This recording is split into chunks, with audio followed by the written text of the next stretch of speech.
최근 들어서 12월 달에 GBC 개발을 본격화하고 구체적으로 어떻게 개발을 할 건지 협의가 거의 다 이루어진 상태다 보니 거래가 나오지 않는 생각을 하고 있고요. 원래 3, 4억대 이렇게 나오다가 최근에 이제 뭐 2억 내외로 해서 거래가 이루어지고 실제로 매수자분들도 잠실 세내 쪽으로 조금 더 저평가되어 있을 때 들어오려고 하시는 분들이 꽤 많이 있습니다. 상당 1억 미만으로 거래된 잘 판 차례지 않나 생각을 하고 있습니다. 매가 이제 54억에 거래가 되었고 상당히 약 6,870만 원으로 거래가 되었습니다. 팀장님, 오늘은 어디로 가시나요? 안녕하세요, 정지호 팀장입니다. 오늘은 저희가 저번 시간에 했던 GBC 직접 현장에서 한번 찾아보려고 하는데요. 일단은 저희 사옥에서 출발을 해서 삼성동에 있는 사옥에서 지금 한번 가보려고 합니다. 팀장님, 여기가 어디인가요? 저희 지금 삼성동에 나와 있는데요. 삼성동 중에서도 지금 영동대로에 공사 중인데 지하 복합 개발을 지금 하고 있는 곳에 나와 있습니다. 지금 저번 시간에 말씀드렸던 것처럼 지하 쪽으로 복합 한성센터를 지금 만들고 있고, 이번 시간에는 한번 요 삼성동 수혜 지역의 건너편으로 해서 거래된 사례를 한번 보러 가보실게요. 네, 좋습니다. 첫 번째 사례는 삼성동에서 이 건물이 최초 900억으로 시작해서 이번에 이제 505억에, 본 건물은 전층 책임명도 조건으로 진행을 하고 있었는데요. 900억 같은 경우는 평당 약 3억 9천으로 진행을 하고 있었는데요. 505억에 벤처 투자 금융기업에서 매입을 해서 신사옥으로 이용하려고 매입하자는 생각을 하고 있습니다. 그럼 다음 건물도 보러 가시죠. 두 번째 사례는 도보로 약 한 25m 걸어오면 나오는 건물인데요. 본 건물 같은 경우 단층으로 되어 있고 신축 부지로 나와 있었던 건물입니다. 매물 같은 경우 최초에 380억으로 해서 평당 2억 5천으로 진행하고 계셨는데요. 본 건물 같은 경우도 나오고 나서 뭐 좀 시간이 좀 지났지만 최초 금액에서 좀 인하가 된 300억으로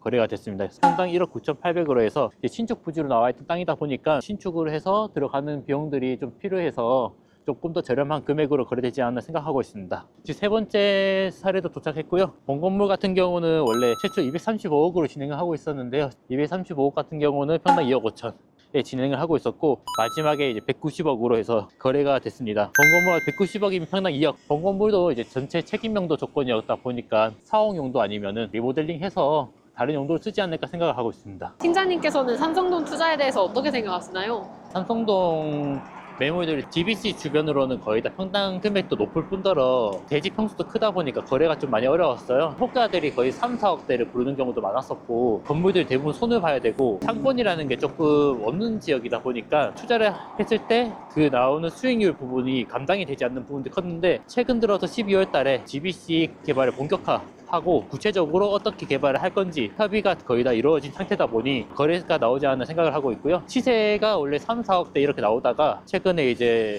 뭐 2억 내외로 해서 거래가 이루어지고 시세 형성이 되면은 앞으로는 이제 나와 있던 매물들도 조금씩 거래가 되지 않을까 생각을 하고 있습니다. 지금은 저희가 판천교를 걷고 있는데요. 이쪽이 지금 원래는 잠실운동장하고 삼성동하고 단절이 되어 있는데, 지금 이쪽으로 스포츠 문화센터와 복합센터가 이제 이어지게 된다면은 단절된 공간에 좀 이어지면서 유입인구가 자연스럽게 흘러가도록 계획을 하고 있습니다. 아, 그러면 삼성동의 GBC 개발과 잠실까지 연결되는 통로 개발로 많이 이제 보행교가 되고 나면은 단절되어 있던 공간이 하나로 통합되면서 앞으로는 자연스레 이제 인구들이 오고 가고 할 수 있도록 되지 않을까 생각을 하고 있습니다. 그럼 저희 다음 행성지는 어디인가요? 잠시 세내로 가서 거래 사례를 볼 건데요. 아무래도 삼성동이 이번에 본격화되는 개발을 하면서 산청교를 잇는 보행교가 신설이 되면은 수혜 지역으로 잠실 세내도 같이 볼 수 있는데요. 잠실 세내 같은 경우는 원래는 침체기였었는데 최근 들어서 거래량이 조금씩 올라오고 있는데, 그 거래 사례를 한번 보시면서 한번 얘기를 해볼게요. 잠실 쪽 상권은 어떻게 생각하시나요? 방이동 목자 상권이 조금 더 이제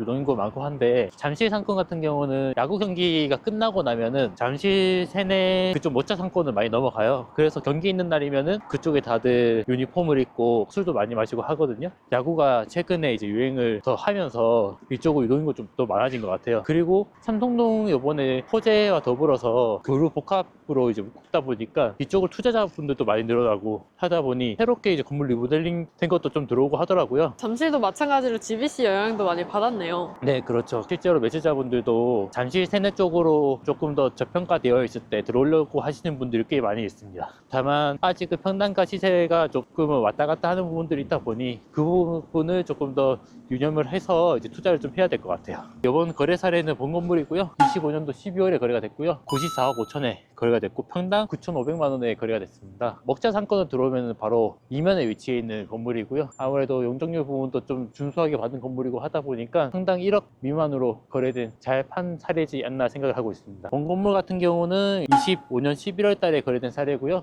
2019년 신축 건물이고 잠실 세내에서 이제 메인 거리 위치해 있는 건물입니다. 잠실 세내 같은 경우는 신축 건물이 별로 없다 보니까 본 건물은 메인 거리의 신축 건물이었고 수성이 좀 있었던 매물입니다. 다만 이제 대지 평수가 조금은 좀 아쉬운 부분이 있어서 평당가가 조금 비싸게 나와 있었는데요. 조금 조정이 돼서 이제 73억에 평당 1억 4천에 거래가 되었습니다. 네, 마지막 사례는 본 건물이고요. 집원으로는 이제 잠실동 185-3번지고요. 매가 이제 54억에 거래가 되었고 평당 약 6,870만 원으로 거래가 되었습니다. 25년 12월에 거래가 되었고요. 잠실동에서 최저가로 상당히 좀 저렴한 가격으로 거래가 되었는데요. 아무래도 주택 부분도 있고 해서 이제 용도 변경도 해야 되고 내부 리모델링을 좀 해야 되는 부분들이 좀 있다 보니까 좀 더 저렴한 금액으로 거래가 됐지 않나 생각을 하고 있습니다. 지금 저희가 삼성동에서 잠실까지 걸어오면서 여러 사례를 보고 했었는데요. 앞으로도 이제 잠실동하고 삼성동 서로가 이어지면서 거래량도 많이 올라오고 투자자분들한테 좀 더 도움이 되지 않을까 생각하고 있습니다. 다음에는 더 좋은 영상으로 찾아뵙도록 하겠습니다. 감사합니다. 네, 감사합니다.